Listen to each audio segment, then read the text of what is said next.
السلام علیکم ویورز، میرا نام عطاء الرحمن اور آپ دیکھ رہے ہیں عطاء بخاری یوٹیوب چینل۔ قرآن کریم کی مسلسل ایکسپوزیشن کے سلسلہ میں آج ہم سورہ آل عمران کی آیت نمبر 122 کی ایکسپوزیشن کریں گے۔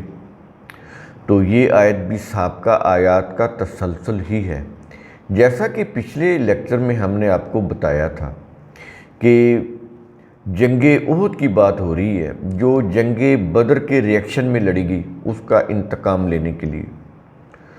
تو جنگ احد میں اسلحہ سے لیس دشمن فوج کی بھاری تعداد اور جنگی ہتھیار کو دیکھ کر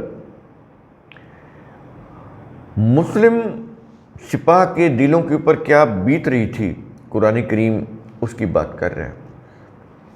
اس کے لیے آپ سابقہ لیکچر بھی اگر نہیں سنا تو اس کو دوبارہ واچ کر لیں، تو اس سے پھر بات آپ کو سمجھ آ جائے گی یہ آیت کس طرح سے پچھلی آیت کے تسلسل میں آ رہی ہے۔ تو اب ظاہر ہے مقابلے میں دشمن مور دین 4 ٹائم 4 گنا سے بھی زیادہ تعداد میں ہے۔ ان کی تعداد 1000 سے 700 ہوئی، یعنی وہ ابن ابی جو منافق تھا وہ اپنی تعداد لے کر اپنی افواج کو لے کر نکل گیا عین میدان جنگ، اب پیچھے 700 رہ گئے۔ مقابلے میں لشکر جو تھا دشمن کا 3000، اور ان کے پاس جو جنگی ساز و سامان، ہتھیار، اسلحہ وہ بھی ان سے زیادہ، جانور ان سے زیادہ، افرادی قوت میں وہ زیادہ۔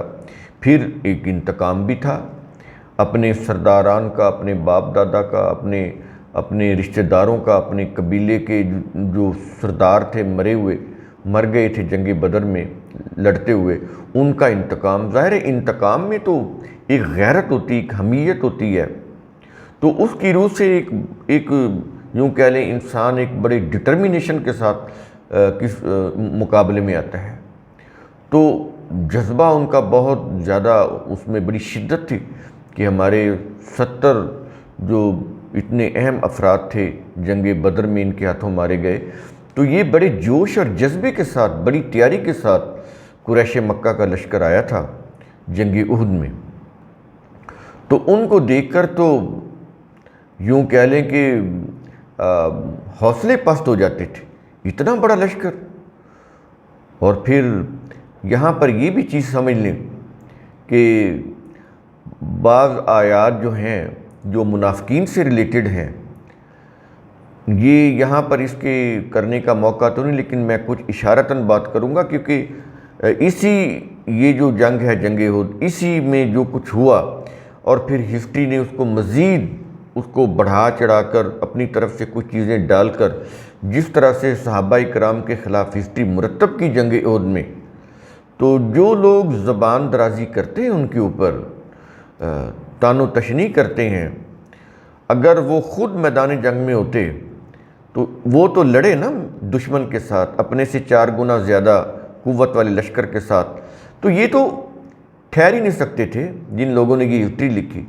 یہ تو اتنے بزدل لوگ تھے، اور الزام صحابہ پر لگا رہے ہیں کہ وہ میدان جنگ سے بھاگ گئے اور انہوں نے رسول کی نافرمانی کی۔ بالکل ایسا کچھ نہیں ہوا۔ تو جتنی بھی جو آیات ہیں جن میں منافقین کی اس طرح کی چیزیں بیان کی گئی ہیں، وہ تو ڈکلیئر ہے ان کا، وہ تو جماعت صحابہ سے بالکل یوں کہہ لیں وہ گھسے ہوئے تھے، جماعت مومنین کی صفوں میں گھسے ہوئے تھے منافقت کے ساتھ۔ تو یہ تو جب میدان جنگ کا موقع آیا، یہ قدرت کی طرف سے ایک یہ بھی انعام تھا، تو وہ ان سے نکل گئے، یعنی علیحدہ ہو گئے۔ پتہ چل گیا کہ یہ ہیں منافقین، یہ جو اسلام کا انہوں نے ڈھونگ رچا رکھا ہے۔ اب وہ جو منافقین سے ابن ابی کے فالورز، تو اس طبقہ کے متعلق جو قرآن کی آیات ہیں وہ انہوں نے منسلک کر دی صحابہ کے متعلق، صحابہ کے ساتھ۔ یہ بڑا ظلم ہے، اور وہ کیوں نہ کریں گے؟ ظاہر ہے ان کا مشن تو جماعت صحابہ کو بدنام کرنا ہے۔ جو آیات منافقین سے ریلیٹڈ ہیں وہی آیات کا وہ حوالہ دے کر صحابہ کرام کے اوپر الزامات عائد کرتے ہیں، اور یہ چیز انہوں نے نہیں کی۔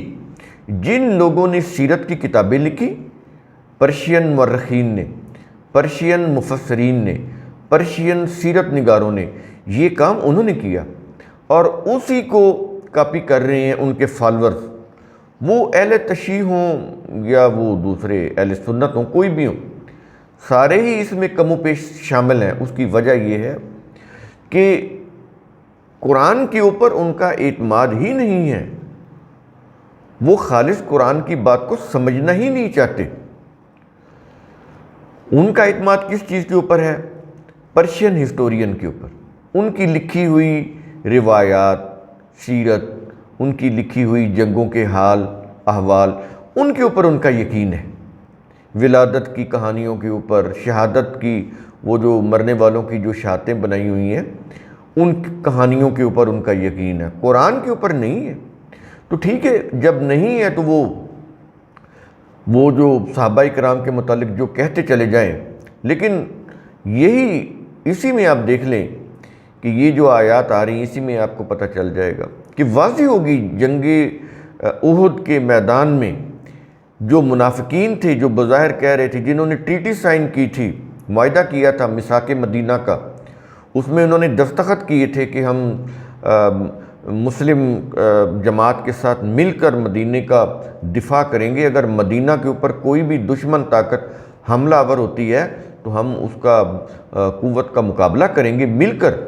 تو سب سے پہلے یہ دیکھیں، جیوز نے بھی یہ سائن کیے تھے، اور یہ ابن ابی کے جو فالورز تھے انہوں نے بھی کیے تھے، رسول صلی اللہ علیہ وسلم کو سرپرست کی حیثیت دی تھی کہ ان کی سرپرستی میں ہم مدینہ کا دفاع کریں گے، کوئی بھی قوت ہو۔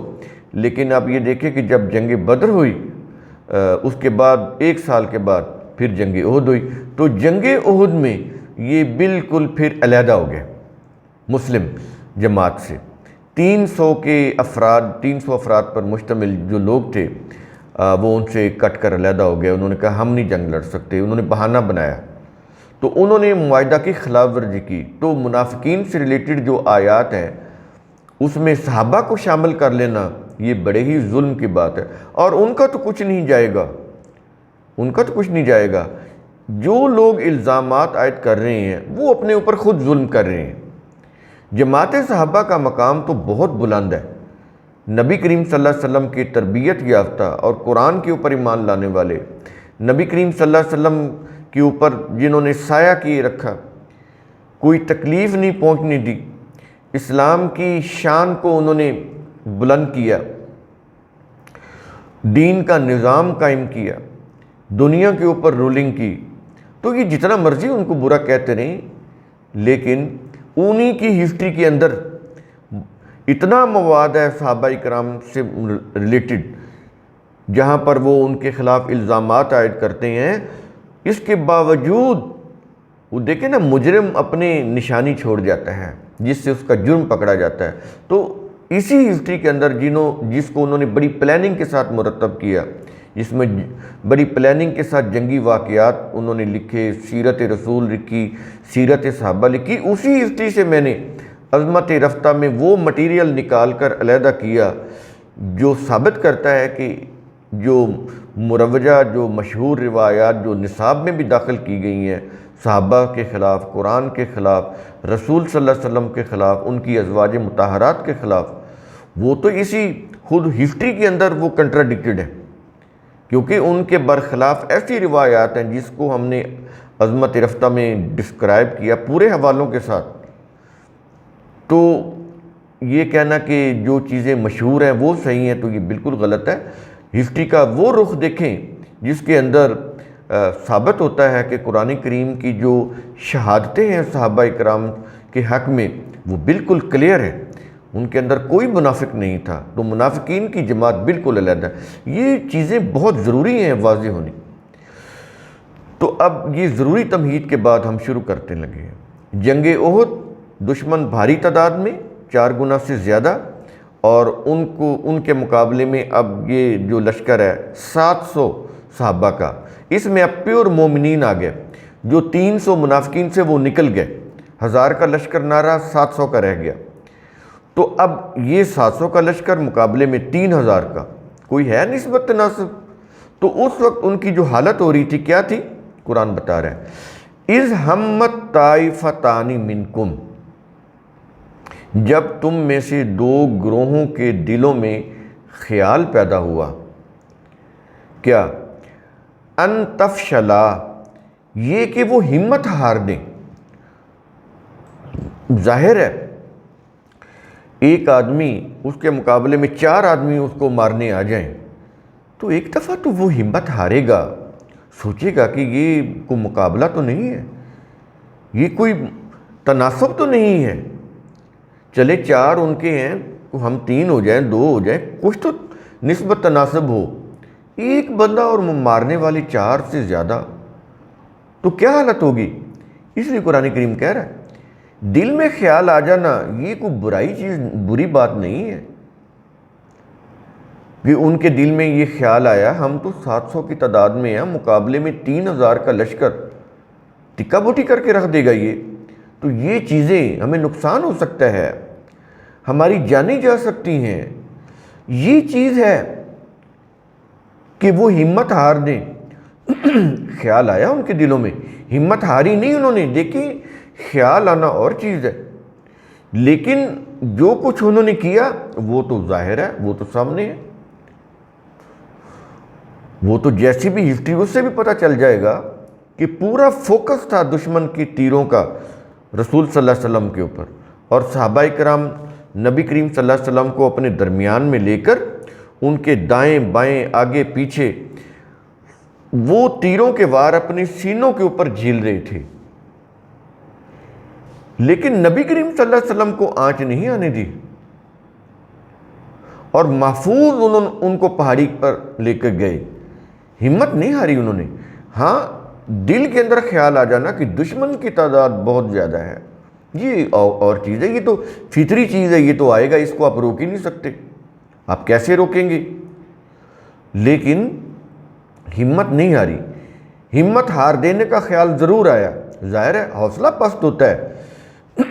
300 لوگ میدان جنگ سے ان کو چھوڑ کر چلے گئے، مقابلے میں 3000 سے زیادہ لشکر کھڑا ہوا ہے، ان کے مقابلے میں 700 کی تعداد ہے، تو دل میں کیسے کیسے خیالات آئیں گے، ڈر اور خوف بھی آئے گا، ہمت بھی ٹوٹتی ہے، حوصلہ شکنی بھی ہوتی ہے۔ تو اس کی بات کر رہا ہے قرآن کریم، یہ نہیں کہہ رہا کہ وہ واقعتاً ہمت ہار گئے تھے، خیال آ رہا تھا ان کے دلوں میں، اس لیے وہ لفظ بھی وہی استعمال کر رہا ہے۔ تو کہہ رہا ہے کہ ان تفشلا، کہ وہ ہمت ہار دیں، لیکن آگے کیا ہو رہا ہے؟ اللہ کہہ رہا ہے کہ واللہ ولیہما، اب یہ دیکھیں اسی سے پتہ چلے گا اللہ کے علاوہ کوئی ولی نہیں ہے جن کو یہ ولی بنائے پھرتے ہیں، اولیاء بنائے پھرتے ہیں۔ اللہ کہہ رہا ہے کہ ان کا ولی اللہ تھا، واللہ ولیہما، حالانکہ ان دونوں گروہوں کا ولی کون تھا؟ اللہ کہتا ہے ہم تھے ان کے ولی، سرپرست، اپنے قانون کی قوت دینے والے، اپنے قانون کے ساتھ ان کو قوت دینے والے ہم تھے، وہ ہمارے قانون کو فالو کر رہے تھے۔ جب ہمارے قانون کو فالو کر رہے تھے تو ہم ان کو تسلی بھی دے رہے تھے، اپنی وحی کے ذریعے سے ان کو اطمینان بھی دلا رہے تھے کہ کچھ نہیں ہوگا، تم غالب آؤ گے۔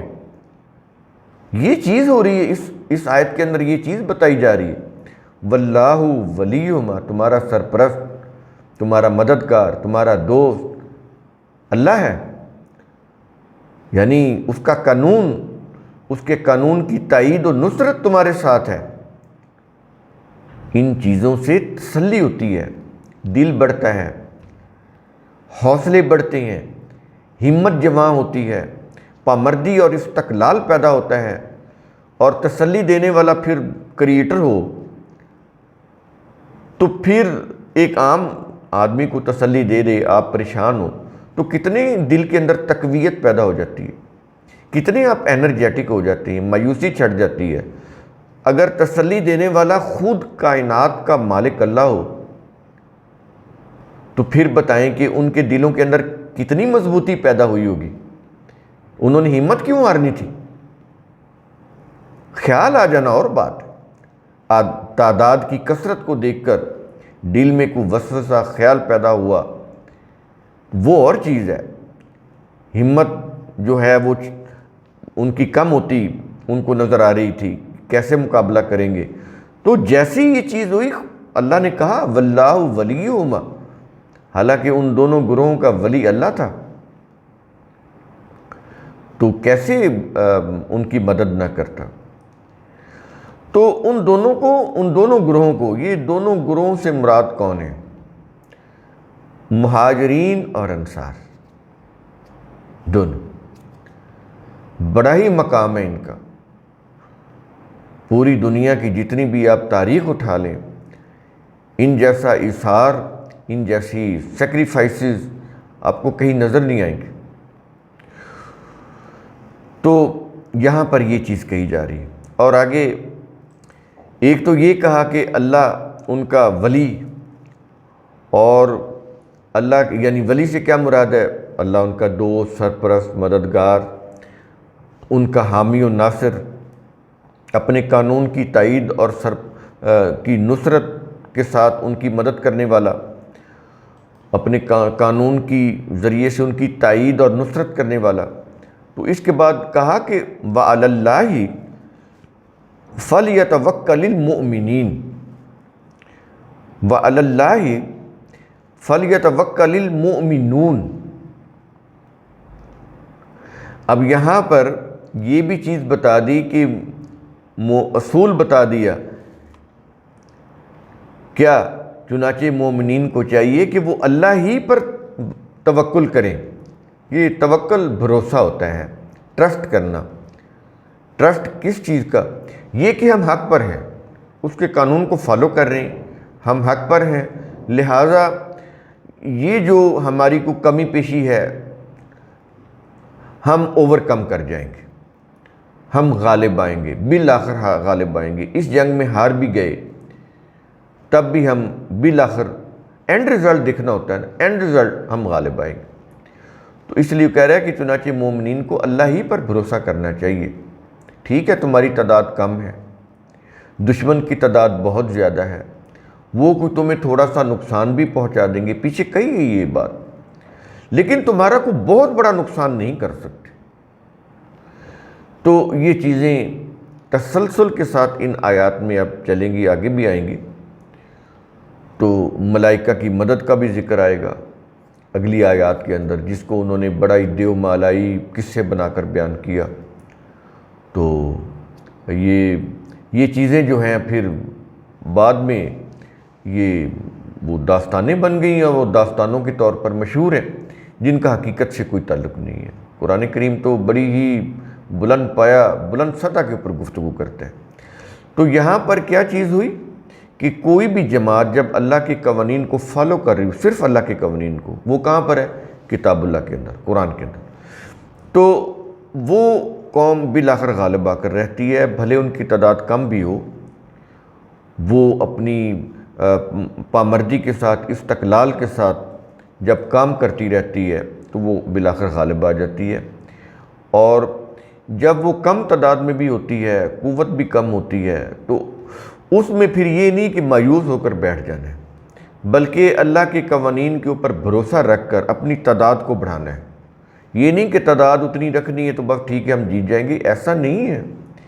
یہ اسی کے اندر چیز آ رہی ہے کہ وہ بھروسہ رکھیں اللہ کے قوانین کے اوپر، اس کی تائید اور نصرت کے اوپر، اور اپنی تعداد کا، اپنی تیاری میں، اپنی تعداد میں اضافہ کریں، اپنے آپ کو دشمن سے زیادہ مضبوط اور قوت والا بنائیں، افرادی قوت کے اعتبار سے، جنگی اسلحہ اور ہتھیار کے اعتبار سے، جنگی پلاننگ کے اعتبار سے، جنگی عسکری مہارت کے اعتبار سے، اپنے آپ کو ہر لحاظ سے ان سے بالا اور برتر ثابت کرنے میں اپنا وقت صرف کریں، تاکہ یہ کل کو جب بھی کوئی ایسا کوئی باطل قوتیں مقابلے میں آئیں تو یہ ان کو شکست دے سکے۔ یہ چیز ان آیات کے اندر کہی جا رہی، توکل سے یہ مراد ہے۔ یہ نہیں کہ بس اسی تعداد کو لے کر بیٹھ جاؤ، نہیں، توکل سے یہ مراد ہے کہ تم ٹھیک ہے اس جنگ میں اتنی ہی قوت آ سکی، اتنے ہی لوگ تعداد میں آ سکی، تم اتنی طاقت میں قوت میں تعداد میں اکٹھے ہو سکے، لیکن اللہ کے قوانین کے اوپر بھروسہ رکھتے ہوئے اس کی تائید جو قانون کی روح سے تم کو تائید مل رہی ہے، اس کی تائید سے، اس کی نصرت کے ساتھ اس کے اوپر بھروسہ رکھتے ہوئے تم اپنی تعداد میں بھی اضافہ کرو، تم اپنی قوت میں بھی اضافہ کرو، تم اپنی عسکری صلاحیت و عسکری ممارست، جنگی حکمت عملی، ان سب میں وار اسٹریٹجی، ان سب میں تم فوقیت حاصل کرو، برتری حاصل کرو، اللہ کے قوانین کو فالو کرتے ہوئے۔ یہ چیزیں کہی جا رہی ہیں اس آیت کے اندر، بہت ہی اہم آیت ہے۔ تو قرآن کریم کا اصول ثم تتفکروا، اس کی روح سے آپ خود بھی سوچا کریں، غور و فکر کیا کریں۔ شکریہ۔